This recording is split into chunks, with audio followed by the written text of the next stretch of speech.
As the clock struck midnight on January the 1st, 2023, in a quiet Massachusetts neighborhood, 3 children celebrated the new year with their parents. Within hours, their mother would vanish without a trace. But this wasn't a missing person case. This was something far more sinister, a digital trail of horror, a husband's deadly secret, and a body that would never be found. What happened in those early morning hours, and what would investigators discover that was so disturbing it would shock an entire nation?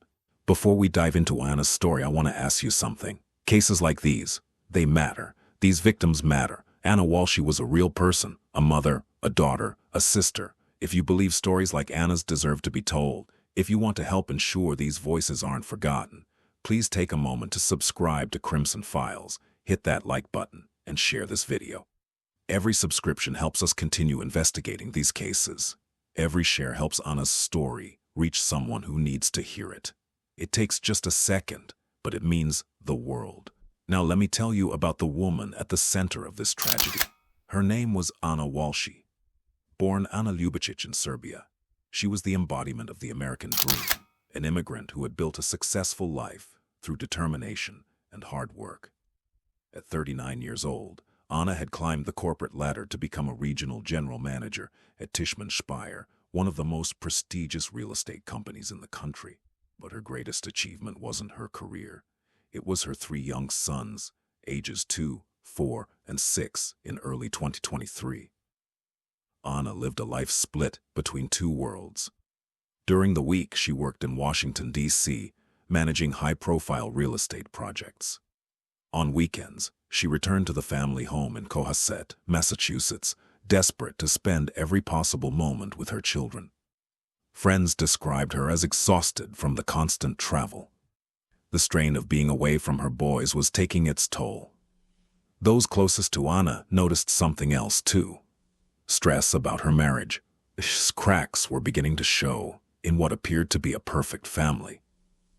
But beneath the surface of this seemingly perfect life, something dark was brewing, something that would turn a New Year's celebration into an unspeakable tragedy. To understand what happened to Anna Walshe, you need to understand the man she married. Brian Walshe wasn't just a husband and father. He was a convicted criminal. In 2021, Brian had pleaded guilty to federal fraud charges, a scheme involving the sale of fake Andy Warhol paintings. But it wasn't just art fraud. Brian had also been accused of stealing from his own father's estate. This was a man willing to betray even family for money. At the time of Anna's disappearance, Brian was on house arrest in their Cohasset home, wearing an ankle monitor, awaiting sentencing. He was the primary caregiver for their 3 children while confined to the house, but caring for those children was about to become the least of his concerns. Brian was facing serious prison time. He owed $475,000 in restitution. His criminal past was about to catch up with him in a very real way. But here's the thing. Brian wasn't just worried about going to jail. There was something else he feared losing even more: his wife, his family, his comfortable life. And as 2022 came to a close, that fear was about to drive him to do the unthinkable. December 31st, 2022, New Year's Eve, the Walshe family hosted a dinner at their Cohasset home with a friend. On the surface, it seemed like a normal holiday celebration. But those who were there would later recall that Anna seemed distressed. As midnight approached, the family celebrated together. Champagne was poured. The countdown began. 10, 9, 8. The children laughed and cheered as the new year arrived. It was the last time they would see their mother alive. In the early morning hours, around 4 a.m. on January 1st, Anna was still awake. She made several phone calls. First to her mother in Serbia, then to her sister. Finally, to her maid of honor. No one answered. This was the last confirmed activity from Anna Walshe. Around 4 a.m. she was last seen in her own home. According to Brian's later statements to police, he spent that day visiting his mother in Swampscott, about 30 miles away. He claimed Anna had received a call about a work emergency and needed to catch an early morning flight from Boston's Logan Airport to Washington, D.C., a devoted mother rushing off to handle a crisis at work. a husband dutifully caring for their 3 young children. It all seemed plausible, but here's what investigators would soon discover. Anna never made that flight. In fact, she never left the house. And Brian's story? It was about to unravel in the most horrifying way imaginable. January 4th, 2023, 3 days after Anna was last seen, 2 separate missing person reports were filed. One by Anna's employer at Tishman Speyer, concerned when she didn't show up for work. The other by Brian himself. When police arrived to interview Brian, his story was consistent. Anna had left early on the morning of January 1st to catch a flight to D.C. for a work emergency. He'd been home with the kids. He'd run a few errands to his mother's place in Swampscott. Nothing unusual, but investigators don't take anyone's word at face value. They began checking flight records, airport surveillance, phone records, credit card transactions. The first red flag came quickly. There was no evidence Anna had been at Logan Airport, no surveillance footage, no record of her boarding any flight. In fact, there was no record of her going anywhere at all. Then came the second red flag. Brian had told police he'd gone to CVS and Whole Foods in Swampscott on January 1st. But when investigators pulled surveillance footage from those stores, Brian wasn't there. He'd lied about his whereabouts, but if he wasn't at CVS and Whole Foods, where was he? The breakthrough came when investigators expanded their search. On January 1st, 2023, the same day Anna disappeared, Brian Walshe had made a purchase at a Lowe's home improvement store in Rockland, Massachusetts. The receipt showed he'd spent $463. What did he buy? Cleaning supplies. Heavy-duty cleaning supplies. A hammer. Wire snips. Items that had nothing to do with home improvement, and everything to do with something far more sinister. But that wasn't all. On January 2nd, just 1 day after Anna vanished, Brian visited multiple stores. CVS, Walgreens, Home Depot. At each location he purchased more items. A Tyvek protective suit, the kind used in hazardous material cleanup. Hydrogen peroxide, ammonia, more cleaning supplies. Why would a man whose wife just went missing for a work emergency need to buy all these items? The answer was about to be found in the most disturbing place imaginable, inside the Walshe family home. January 8th, 2023. Armed with a search warrant, investigators descended on the Walshe residence in Cohasset. They weren't looking for a missing person anymore. They were looking for evidence of a crime. And in the basement, they found it. Blood. Not just a few drops. Significant blood evidence. And there, among the signs of violence, was a knife. Damaged. Bloody. The kind of knife that tells a story no one wants to hear. The blood was tested. The DNA was analyzed. And the results confirmed what investigators had begun to fear. The blood belonged to Anna Walshe. Anna hadn't left for work. She hadn't gone to the airport. She had never left that house. Something terrible had happened to her in her own home, in the place where she should have been safest. But this was just the beginning. The basement told part of the story, but it wasn't complete. If Anna had died here, where was her body? As police processed the crime scene, forensic teams were working another angle, and what they were about to discover would reveal the true horror of what happened to Anna Walshe, and the lengths her husband went to hide his crime. On January 6, 2023, Massachusetts State Police collected digital devices from the Walshe home, Brian's phone, his tablets, and disturbingly, his son's iPad. What they found on those devices would become the most damning evidence in the case, a digital confession written in Google searches, a step-by-step guide to murder told in real time. These searches were made on January 1, 2023, the very day Anna disappeared. Let me read some of them to you. How long before a body starts to smell? Dismemberment and the best ways to dispose of a body. Best way to dispose of body parts after a murder. How long for someone to be missing to inherit? Can you be charged with murder without a body? How to stop a body from decomposing. Can you identify a body with broken teeth? Hacksaw best tool to dismember. Pause for a moment and think about that. While Brian was telling police his wife had left for a work emergency, his search history was revealing a different story entirely. a premeditated plan, a methodical cover-up, a calculated attempt to literally make his wife disappear. But the searches didn't stop at disposal methods. Brian had also been searching for something else, information about Anna's personal life. He'd searched for William Fastow, a man Anna knew in Washington, D.C. He'd searched for divorce information in the days leading up to Anna's death. Brian knew. He knew about Anna's affair. He knew she was planning to leave him. And he knew what that would mean for his future. On January 8, 2023, Brian Walshe was arrested and charged with misleading a police investigation. But investigators weren't done. The evidence was mounting. The digital trail was undeniable. 10 days later, on January 18th, Brian was arrested again. This time the charges were far more serious: murder and disinterring a body without authority. But investigators still needed to answer one crucial question. The question that haunted Anna's family. The question that drove the investigation forward. Where was Anna? The search led investigators to a trash processing facility near the apartment complex where Brian's mother lived. It was a massive operation. Thousands of pounds of garbage collected from multiple locations, all being sorted by hand. And piece by piece, investigators found Anna, a hacksaw, tested positive for blood. DNA matched Anna Walshe, a hatchet, blood evidence. Anna's DNA, a hammer, more blood, more DNA. A Tyvek protective suit, the exact type Brian had purchased on January 2nd. A Prada purse, Anna's purse, boots matching the ones Anna was last seen wearing. Anna's COVID-19 vaccination card, pieces of a bloody rug, not just any rug, the rug from their living room. The rug Anna had been lying on in a family photo. Stuck in the fibers of that rug, a piece of Anna's necklace, bone fragments, hair samples, blood-stained towels, all scattered across multiple trash bags, found in different dumpsters throughout the area.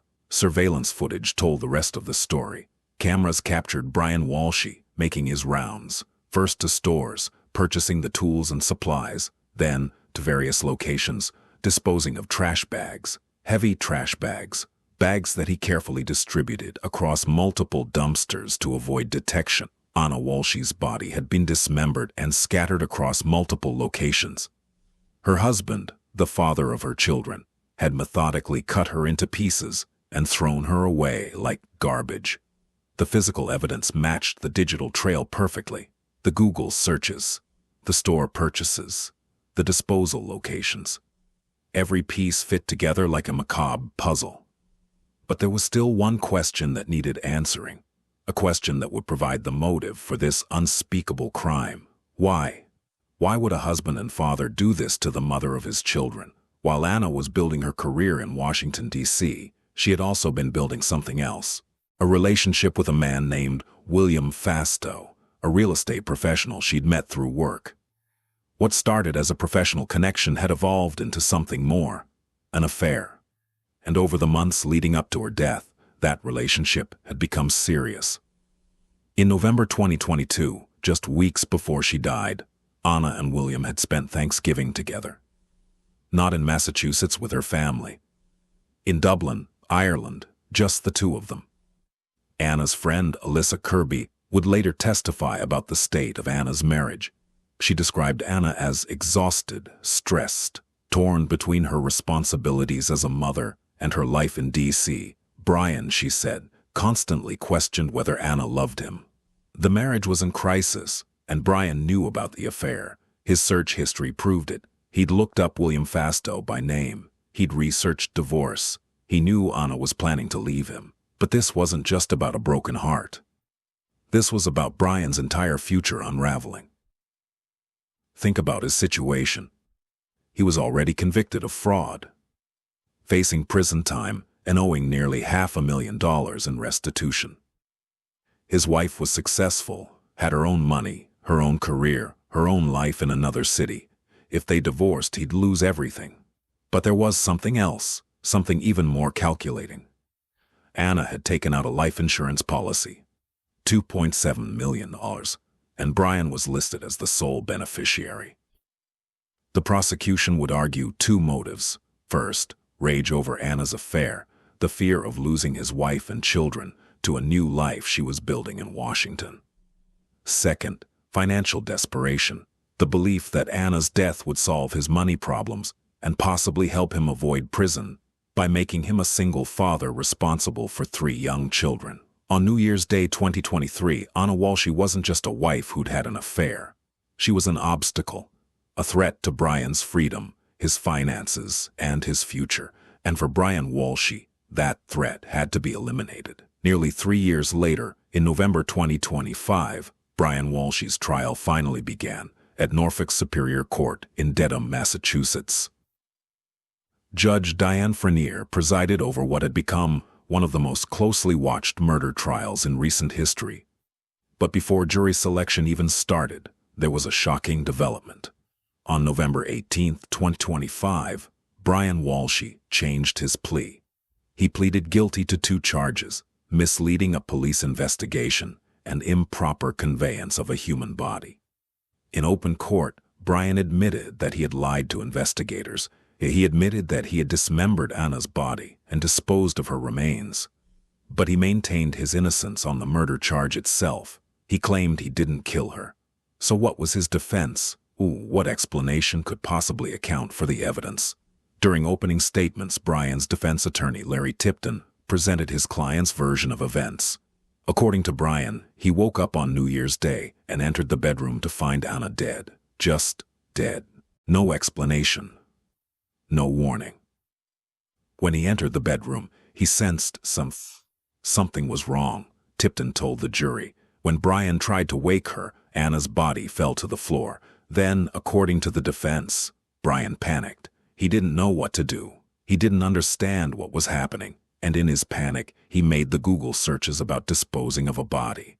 He dismembered her. He scattered her remains. All because he panicked. He is panicking and doesn't understand what was happening, Tipton argued. It was a desperate defense, and the prosecution was ready to tear it apart. Prosecutor Ann Yass stood before the jury and delivered a clear, devastating message. Anna Walshe is dead because he murdered her, and he intended her death. The prosecution laid out their case methodically.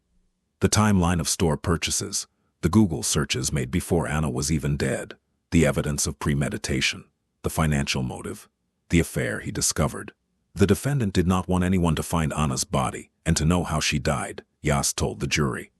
So the defendant bought cutting tools at Lowe's and Home Depot, and he cut up Anna's body, the woman that he claimed to love, and he threw her into dumpsters. Over the course of the trial, the jury heard from dozens of witnesses. William Fastow took the stand and testified about his relationship with Anna, the affair, the plans they'd been making, the future Anna had envisioned.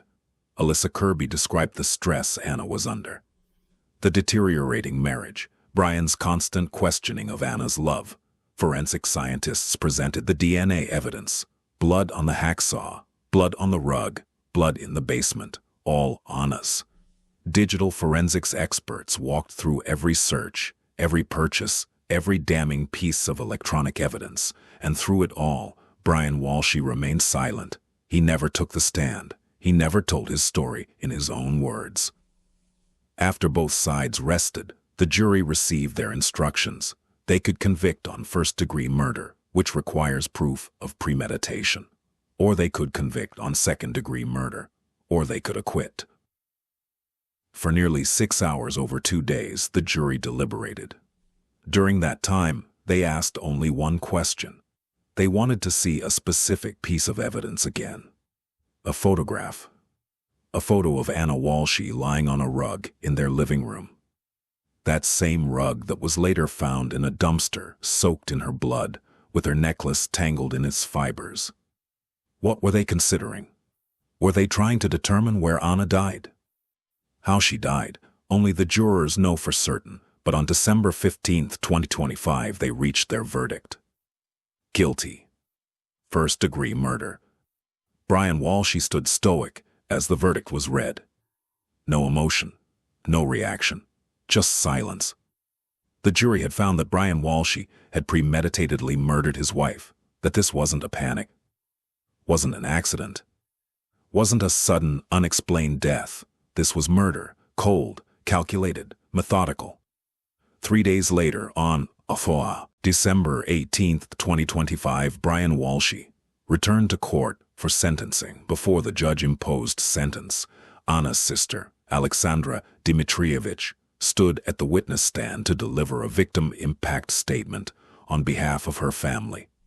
Her voice breaking with emotion, she described the devastation Anna's murder had caused. "Losing my sister in January 2023 has forever changed our lives and left us with an unbearable emptiness," she said. "I struggle with the grief that comes without warning, hoping every morning that this is all just a terrible dream." But the most painful words were about Anna's 3 children. "The most painful part of this loss is knowing her children must now grow up without their mother's hand to hold. They now face a lifetime of milestones, big and small, where her absence will be deeply and painfully felt." Alexandra described how their mother, Anna's mother, now suffers from severe depression and chronic exhaustion from the ordeal. How the family was denied the opportunity to say a final goodbye. How there's no body to bury, no grave to visit. "Anna will never be forgotten," she said through tears. "We will carry her light and her memory with us forever." Then it was Judge Diane Frenier's turn to speak. She did not hold back. "Your acts in dismembering your wife's body and disposing of her remains in multiple area dumpsters can only be described as barbaric and incomprehensible," the judge said. She spoke directly to Brian, her words cutting through the courtroom. "Because of your lies, thousands of hours in investigative resources were wasted and diverted from other deserving cases and investigations. That sentence is immensely appropriate and just, given your murderous acts and the life trauma that you inflicted upon your own children. And finally, Mr. Walshe, you will live with the guilt and burden of Anna Walshe's death for the rest of your life." The sentence was mandatory for first-degree murder in Massachusetts. Life in prison without the possibility of parole. But Judge Frenier also sentenced him for the 2 charges he'd pleaded guilty to. 19 to 20 years for misleading police. 2 to 3 years for improper disposal of a body. Those sentences would run consecutively. Life plus 22 years, with credit for the approximately 1,000 days he'd already served. Brian Walshe will die in prison. He will never see his children grow up. He will never walk free again. As for Anna's body, it was never fully recovered. Parts of her remain scattered, unknown, unburied. 3 young boys, now ages 4, 6, and 8, face a lifetime without their mother, without her guidance, without her love, without even the closure of a grave to visit. Brian's own mother attended the sentencing but refused to comment afterward. Under Massachusetts law, Brian's case will automatically be appealed to the state's Supreme Judicial Court. But the evidence is overwhelming, the conviction virtually certain to stand. 3 years ago, Anna Walshe kissed her children goodnight and rang in the new year. She had no idea those would be her final moments with them. Today, Brian Walshe sits in a prison cell, convicted not just by the evidence he left behind, but by his own digital footprints. Searches that reveal the darkest intentions of a human heart. The Walshe children will never get their mother back. They'll never have her at their graduations, their weddings, or when they become parents themselves. That's the true life sentence in this case. Not the one handed down by a judge, but the one imposed on 3 innocent children who did nothing wrong. For the Ljubicic family in Serbia and Anna's friends who loved her, there's a conviction, but no closure, no body to bury, no grave to visit, no final goodbye. Just memories of a woman whose life was cut short by the one person who should have protected her most. Anna Walshe deserved better. She deserved to watch her boys grow up. She deserved to build the new life she was planning in Washington, D.C. She deserved to find happiness after years of struggle. She deserved justice. And while nothing can bring her back, while nothing can undo the trauma inflicted on her children, we can ensure her story is never forgotten. We can remember Anna not as a victim, but as a survivor who built a life from nothing. as a mother who loved her children fiercely, as a daughter and sister who was deeply loved, as a woman who deserved so much more than the cruel fate she met. This has been Crimson Files. Thank you for giving Anna Walshe your time, and for helping ensure her story continues to be heard. Until next time, stay safe.